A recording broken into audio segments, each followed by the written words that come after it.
Good evening. Before we begin with tonight's sleep story, let's prepare for a restful night's sleep. Take a moment to get comfortable and let go of the day. Enjoy the feeling of relaxation for your body and your mind. Begin taking some deep, controlled breaths as you start to fully let go of any tension. Continue breathing as you relax your back, your arms, your legs, and feel complete relaxation throughout your body.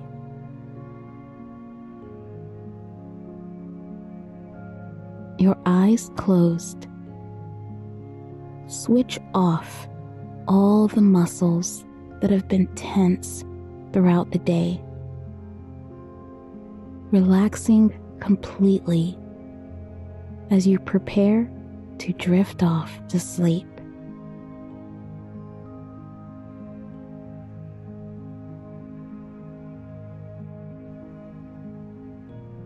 There came to our fields a pair of birds that had never built a nest nor seen a winter. How beautiful was everything. The fields were full of flowers, and the grass was growing tall, and the bees were humming everywhere. Then one of the birds began singing, and the other bird said, "Who told you to sing?" And he answered, "The flowers told me, and the bees told me, and the winds and leaves told me, and the blue sky told me, and you told me to sing." Then his mate answered, "When did I tell you to sing?" And he said, "Every time you brought in tender grass for the nest, and every time your soft wings fluttered off again for hair and feathers to line the nest." Then his mate said, "What are you singing about?" And he answered, "I am singing about everything and nothing. It is because I am so happy that I sing." By and by, 5 little speckled eggs were in the nest, and his mate said, "Is there anything in all the world as pretty as my eggs?" Then they both looked down on some people that were passing by and pitied them because they were not birds.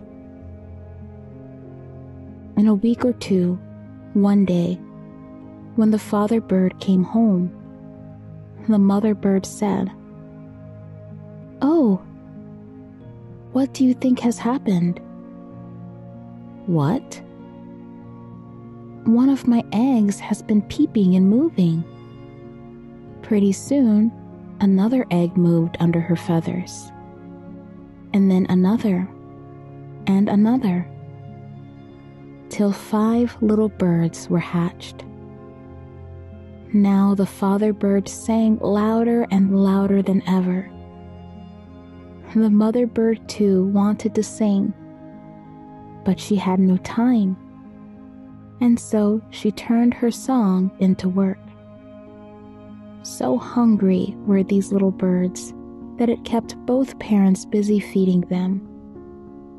Away each one flew. The moment the little birds heard their wings fluttering among the leaves, 5 yellow mouths flew open wide so that nothing else could be seen. can anybody be happier?" said the father bird to the mother bird.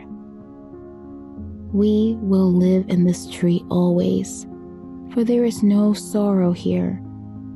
It is a tree that always bears joy." Soon, the little birds were big enough to fly, and great was their parents' joy to see them leave the nest and sit crumpled up upon the branches. There was then a great time. The two old birds talking and chatting to make the young ones go alone. In a little time, they had learned to use their wings, and they flew away and away and found their own food and built their own nests and sang their own songs of joy. Then the old birds sat silent and looked at each other until the mother bird said, "Why don't you sing?" And he answered, "I can't sing. I can only think and think." "What are you thinking of?" "I am thinking how everything changes. The leaves are falling off from this tree, and soon there will be no roof over our heads. The flowers are all going. Last night there was a frost. Almost all the birds are flown away. Something calls me, and I feel as if I would like to fly far away. Let us fly away together." Then they rose silently, and lifting themselves far up in the air, they looked to the north. Far away, they saw the snow coming. They looked to the south. There, they saw flowers and green leaves. All day they flew, and all night they flew and flew, till they found a land where there was no winter, where flowers always blossom and birds always sing.